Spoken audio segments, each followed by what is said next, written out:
Зголемувањето на цената на нафтата ќе придонесе за зголемување на цената и на други производи, сметаат Штипјани. За нив ово покачување ќе биде уште еден удар по скромниот македонски буџет. Чим се каше нафта, гориво било кој да е, цените си тоа нагоре. А тоа не чини за нас сиромасите. Што ако се каше?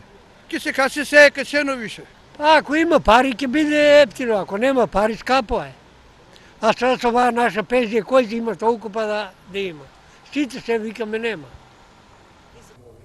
Иако има најави за можно покачување на цената на лебот, производителите велат дека засега неговата цена останува иста, но не се исклучува можноста за негово покачување. Главен фактор за да ја промениме цената на лебот е цената на брашното. Така да јас не гледам тука некоја си драстична промена на цената на лебот, доколку цената на брашното остане непроменета.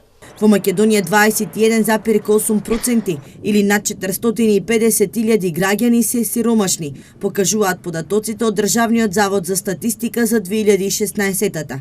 Од вкупниот број сиромашни, 9% се вработени, а 7,1% се пензионери.